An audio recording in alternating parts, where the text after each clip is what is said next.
Good evening, everyone. My name is Orville, and I'll be talking about how to apply for PhD. So, when you're trying to select a university, there are certain things which you need to take into consideration. So, first of all, I'll ask you to go to some websites like QS World Ranking or some areas through where you can see the list of universities and their ranks. So you will notice that there are two kinds of ranks which are present. One of them is the overall rank of the university, which basically tells you where the university is standing currently.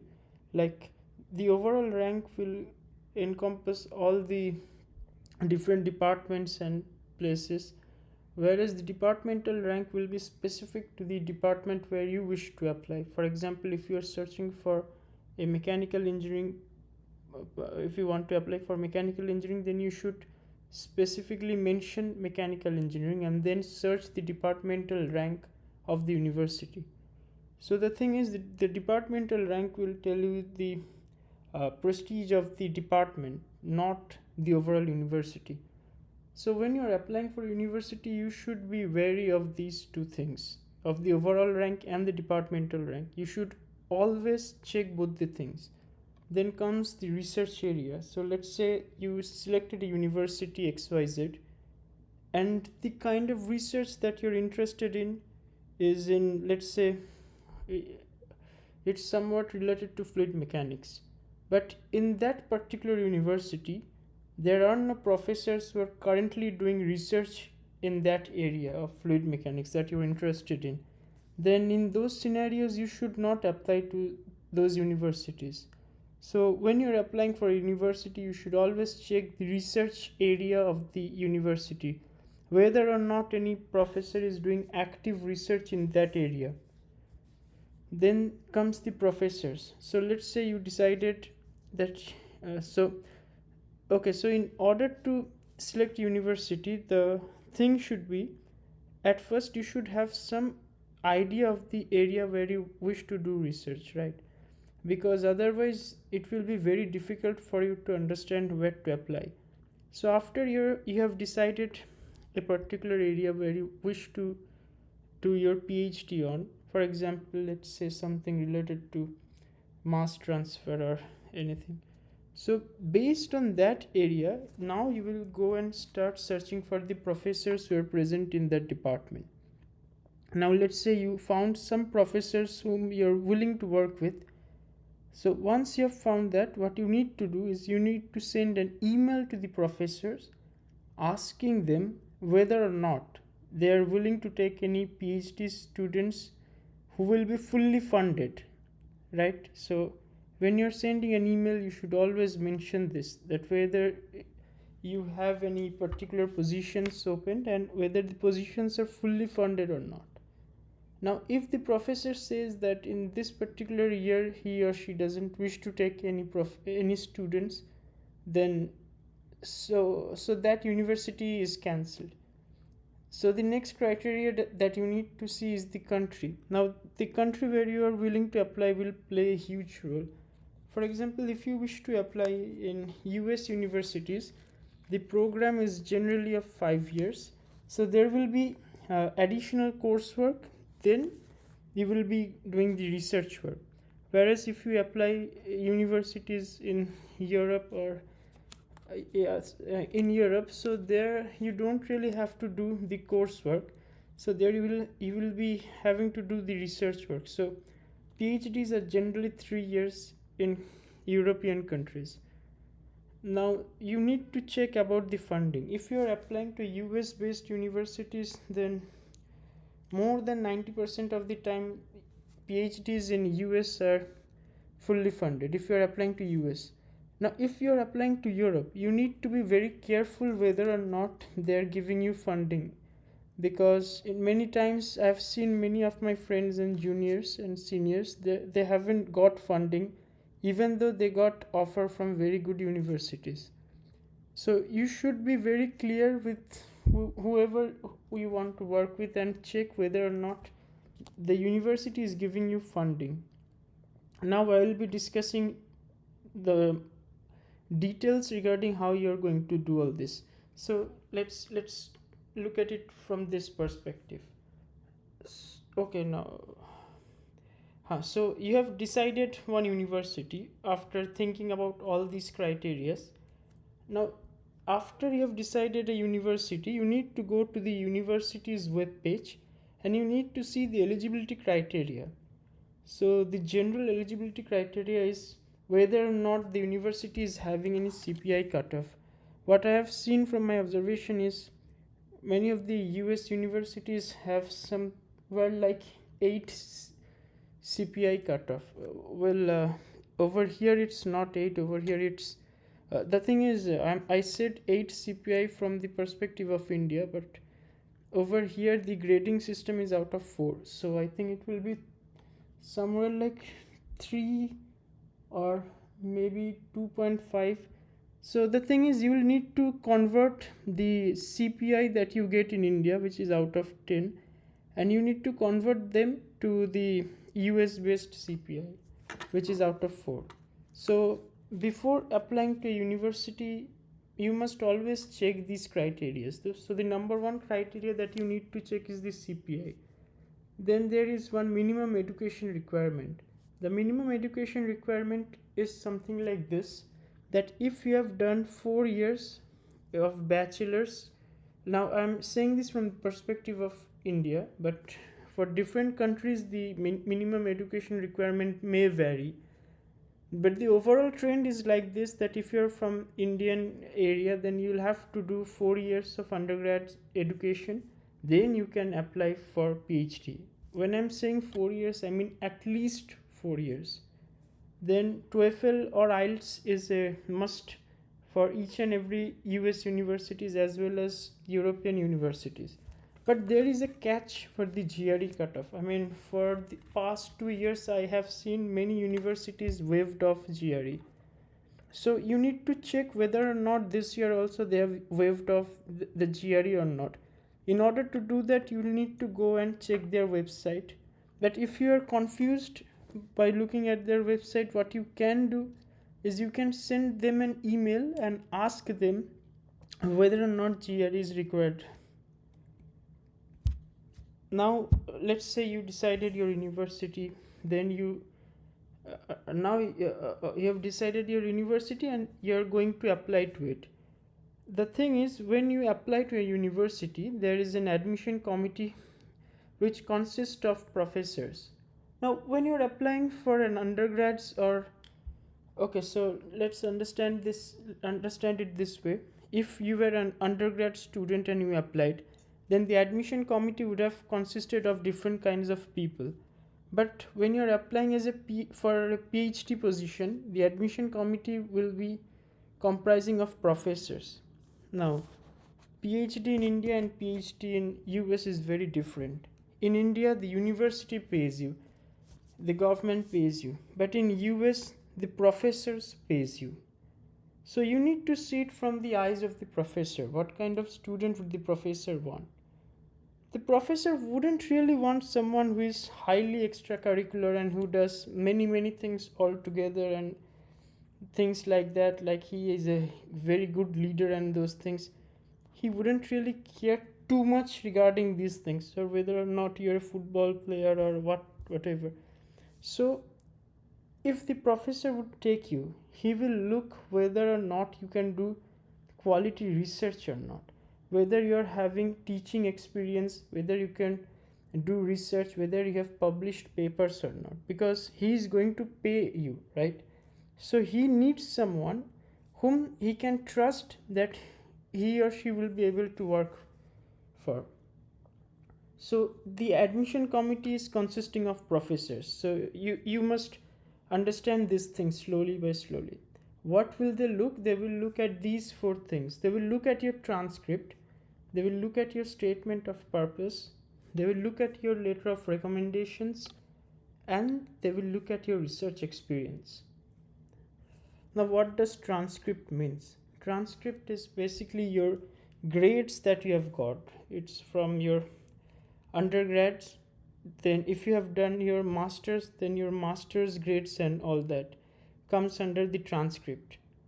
So the uh, so it's something like this: the better the grades, the better your chances are. But only transcript is not the only factor.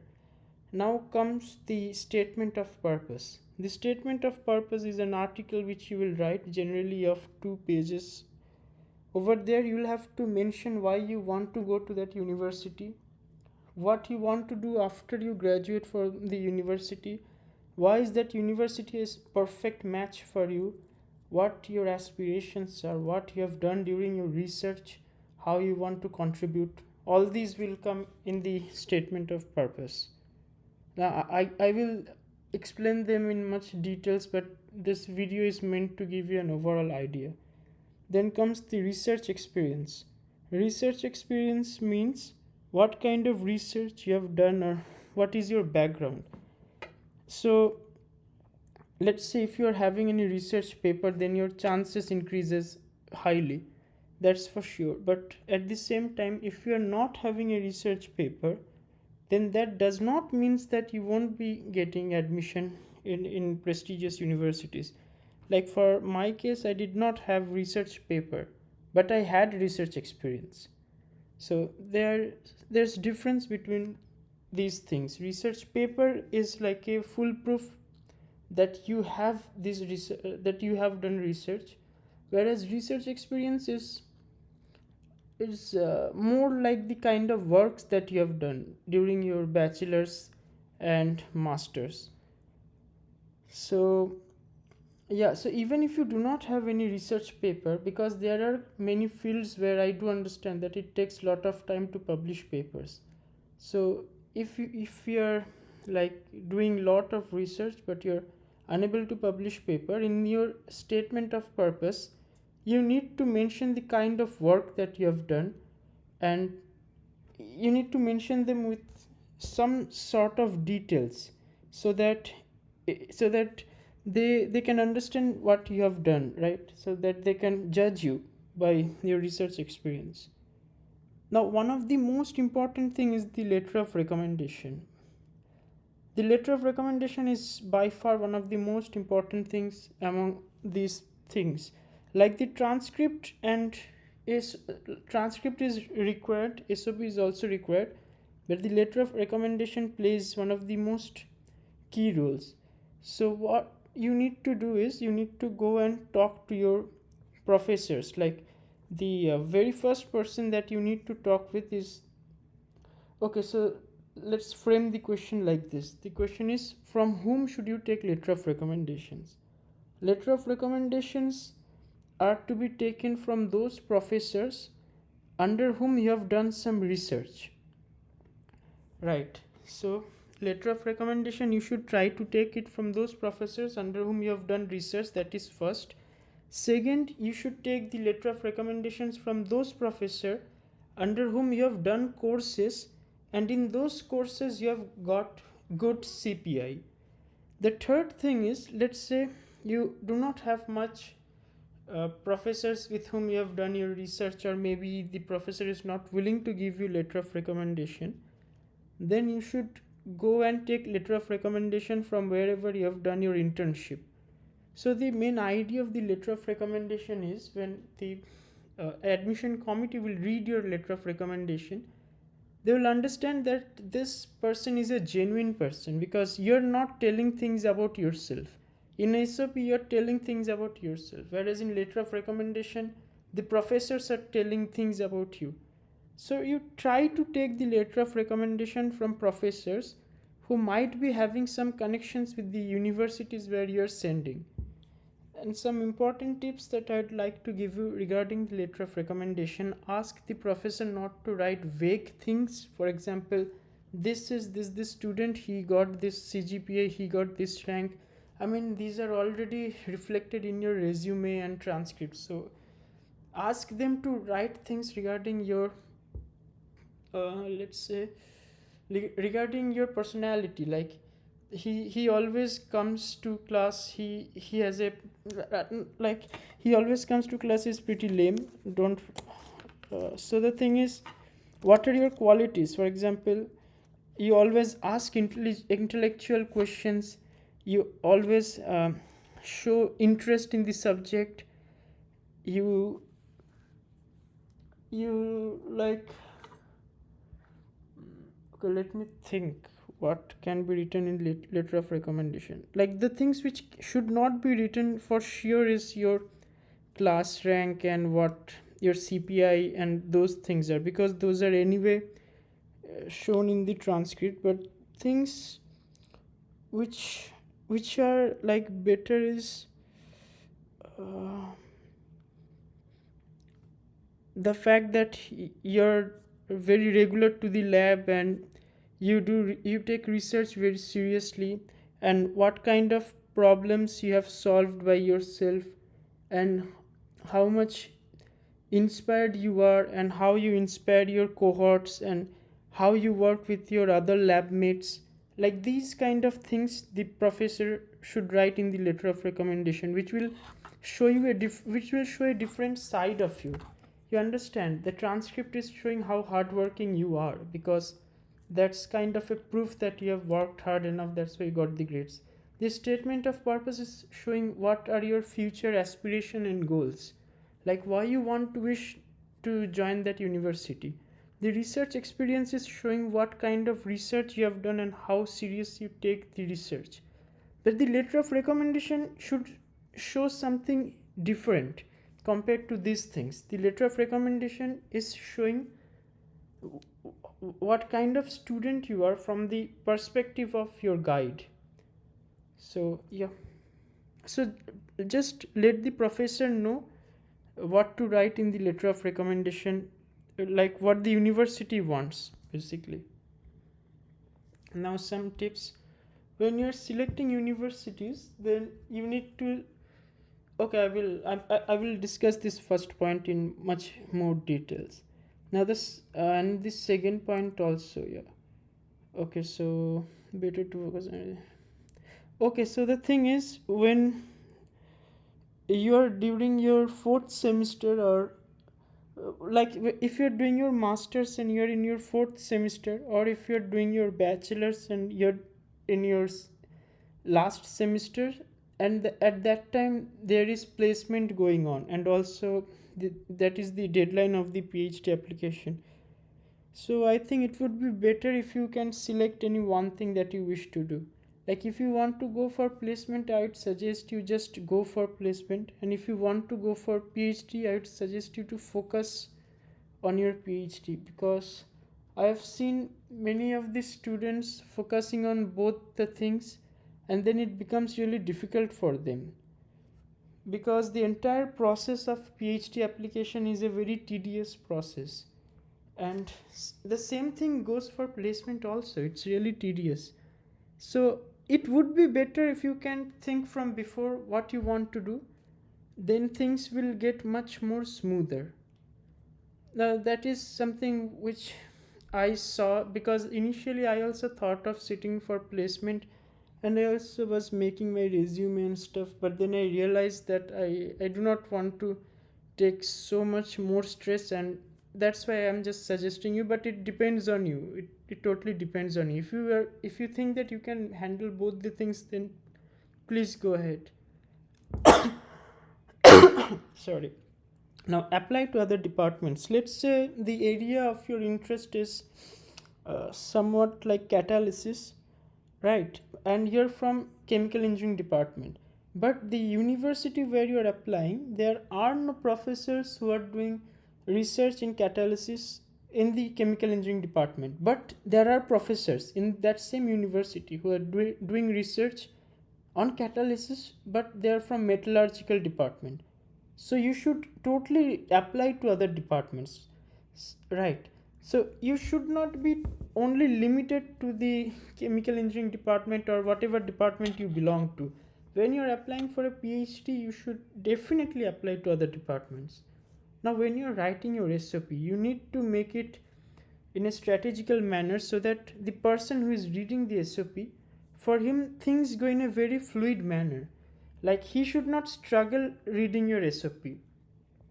Now the thing is, you need not write them in a very good English or stuff, because you're applying for a PhD in engineering field, you're not applying for PhD in literature field, so they wouldn't so the way you're writing it. So the things that you need to remember is when you're writing, it should be very easy to read and understand. You need not use very difficult words or stuff like that. It really don't matter at all. You should try to make grammatical errors as less as possible, and for that you have tools like Grammarly and stuff. You should not copy anyone else's SOP, because SOPs are supposed to be your own, right? But you should talk to your seniors and other people or your professors and show them your SOP and ask them for their suggestions. That you should definitely do. And yeah, then you should always inform your professors for LOR at least 1 month before, so that they have the time to write your LOR. And okay, so another thing, let's say you have some professor in your department who has done his or her PhD or postdoc from a particular university where you want to apply. Then you should always go and talk to that professor first for writing a letter of recommendation. And let's say there are 2 to 3 students who are applying to the same universities. So if the professor is writing for one student at the same university, the professor may not wish to write for another student again at the same university. So you should always look for more professors in that case, because let's say there are 3 students and the universities where the students are applying is a common university. Now there is a Professor X who is sitting, and 2 students are going to Professor X and asking him to write letter of recommendation for the same university. So in that case, there is a chance that Professor X may not write letter of recommendation for 2 students, because the thing is, if the professor likes one student more, or his or her academic or research experience is better, then automatically the chances for the other student to get into that university will decrease. You understand what I'm trying to say? So for those kind of situations, try to get as many professors as possible. Try to keep some backup professors in case you're having issues. So you should go and request the other professor to write letter of recommendation. So you should keep those things in mind. And another thing, for US generally they ask for 3 letter of recommendations. Now I will explain you what moderate and safe universities means in the next slide. Okay, so these are some factors which you need to keep in mind while you're selecting for a university. So just okay, so this is the chronology which you should follow. Now in this slide I will give you a overall route to how to apply. So the very first thing that you should do is you should open the QS world ranking, and from there you should go to the department and stuff. You can see from there, right, in the QS world ranking. Now you need to decide which country you're going. By the way, I'm sharing this from my perspective, so you need not follow this. Okay, so after you have decided which country you need to go from the world ranking list, you take some 30 to 40 top 30 to 40 universities, right? I mean uh, when I'm saying 30 to 40 universities, it is from that particular country where you wish to apply. So let's say if you selected US, then you will try to see the top 30 to 40 US universities. If you're selecting some European university, then you check the top 30 to 40 European universities. Do you understand what I'm trying to say? Okay, so after, by the way, if I'm unable to explain something, you can always write that in the comment section and I will try to get to you. Then after you have made the first selection of 30 to 40 universities, then you go and see their research area. So this point is very crucial, because when you're applying for PhD, you should have something in your mind where you wish to do your research on, right? So for example, if you wish to do your research on process control, then you go and search from the 30 to 40 universities which universities are doing research in process control. Then you will see that automatically the number of universities that have decreased to 20 to 30. Now after you, and this decrease happened because you checked whether the university is having the same research area where you wish to do your research on or not. Let's say there is a university X which you want to join, and your research area is process control. But when you checked the research areas in University X, you realized that they are not really having any research place for process control. In that case, University X anyway went out of the of your list. So now after you have decided your research area, the number of universities, let's say, have become 20 to 30. Now what you will do is you will check the eligibility criteria of those universities. So the eligibility criteria are these things: the CPI, cutoff CPI that the university is asking for, whether you need to give GRE or not, what are the minimum education requirement, and what is the TOEFL and IELTS cutoff. Okay, so after this part, so by this time you have 20 to 30 universities where you're thinking of applying. So before applying to these universities, what you should do is you should go through the website of this university and check the list of professors who are present in process control, for example, which your favorite area is.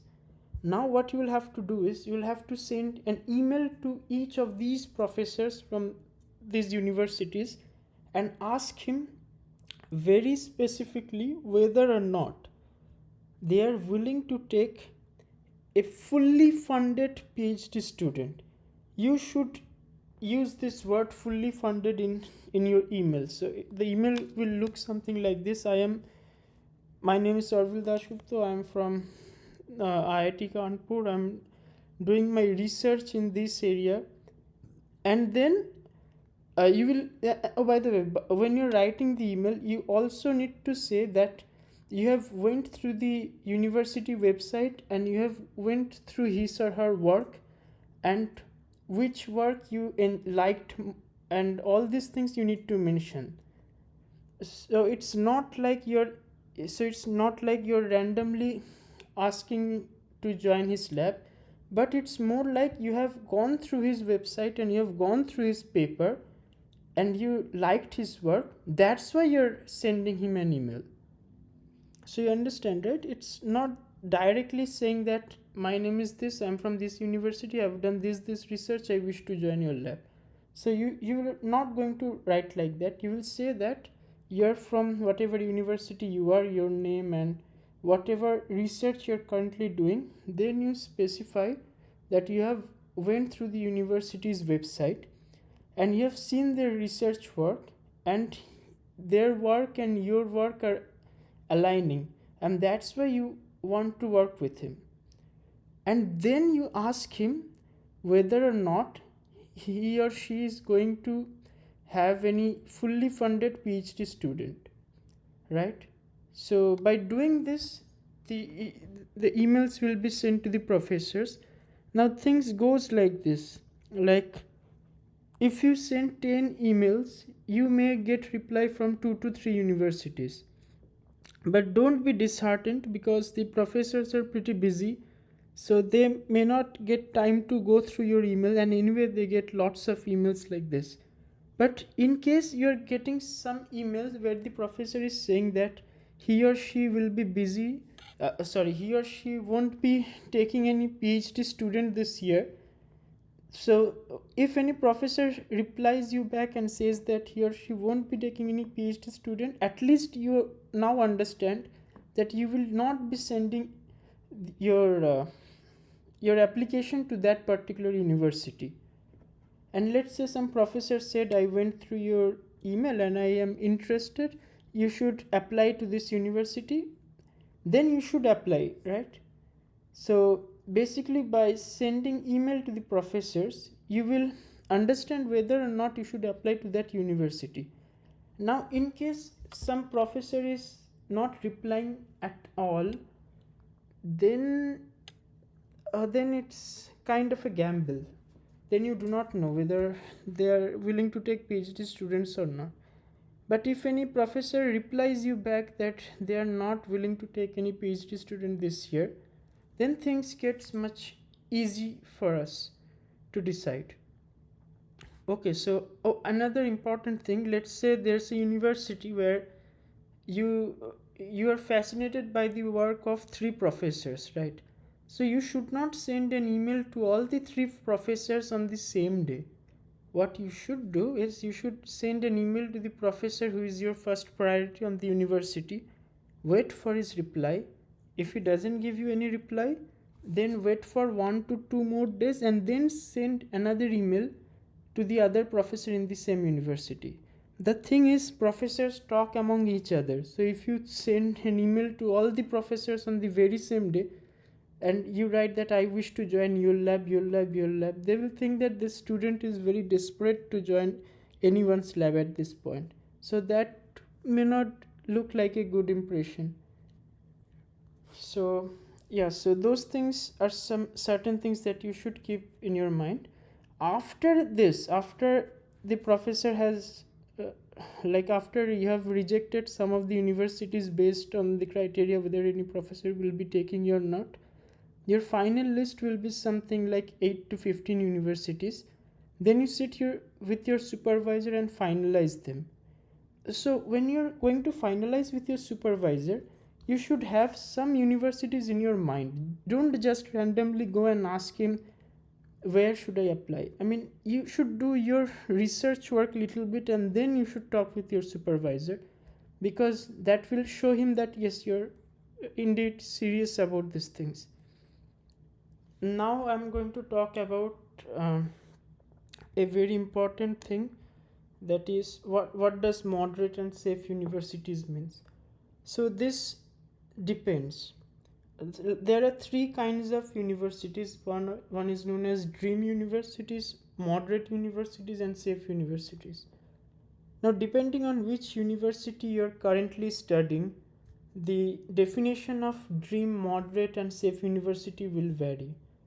Now, if you're from India and you're studying in an IIT, then getting chance into good universities becomes much easier. But if you're studying in India and you're studying from any universities which is a non-IIT, then things may get kind of complex. But don't get disheartened, because the admission committee looks into all the areas of your academic background. If you're from a non-IIT but you have done lot of research work and you have got lot of research papers, like I did my bachelor's from University of Calcutta, which is non-IIT, and many of my seniors have and juniors have got very good universities in US, right? So they are going to see things in a much more holistic manner. So don't worry. But if you're from an IIT, then of course you're going to have an advantage. So the thing is, so the definition will vary based on which universities you are in. Now, if you want to have an example, I'll give you an example from the chemical engineering background. If you're doing your chemical engineering from an IIT, then at least if you're doing your masters from IIT, then the dream universities will be the universities which are somewhere from rank 1 to 10. The moderate universities, I'd say, somewhere from rank 11 to 30. And the other universities are safe universities. But this is just my perspective. It may vary. now when you're applying to the universities, these are the criteria which I followed. My very first criteria was the professor. So I decided which university to join, not based on their department rank and stuff, but based on their professors and the research areas where they're working. So, yeah, so the very first thing which I did was I was going through the professors who were present and I was looking at their research work. And based on that, I decided which universities I'd be going for. After that, I saw the overall rank and department rank, and yeah, and the things which I did not really care that much about was the funding. Well, I didn't care about funding because in US universities are fully funded. But if you're applying for a European university, you need to worry about funding because many a times they do not fund. So you need to check. The thing is, the overall and department rank may not matter that much if you are going for PhD. So, what will matter most is the professors under whom you're going to work with. The climate, for me, the climate wasn't an issue, but for for other student it may vary. The climate isn't that much of an issue because when you get inside the campus, everything is regulated at a temperature which is compatible to your body. And when you will be going outside, you will be wearing layers of clothes. So, yeah, environment is a similar thing. So, funding, the ranking, the climate, the environment wasn't really an issue for me. The things which I was actually checking was the professors, the research areas, and the country. The thing is, I wanted to go to US because in US there's this funding guarantee, and US is having this. Uh, so in US there is this. Uh, yes, this coursework requirement, which I think will benefit you because while doing this, you will also get teaching assistantship and like you will be having some experience in teaching other students and stuff. So if you wish to go to academia, maybe US is a better choice for you. But then again, this is just my perspective. It varies from person to person. Now these are the universities which I applied, and these are the green ones are the ones where I was accepted. And yeah, and finally I selected Cornell. So I was accepted in Minnesota. Okay, so if you look at this thing of mine, you can see that I only applied to dream universities and moderate universities. I didn't really apply to any safe universities from this list.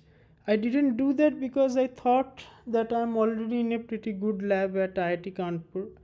I was working under Professor V. Shankar, so I thought that if I do not get any good universities, then there's no meaning just going to US for the sake of going. So that's why I didn't apply to any safe universities. I only applied to those universities where I found the professors and area of research aligning with mine. So this is it. And yeah, if you have any doubts or anything that you want to ask me, you can always ask in the comment section, or you can just yeah, fine. So that is all that I had to say. And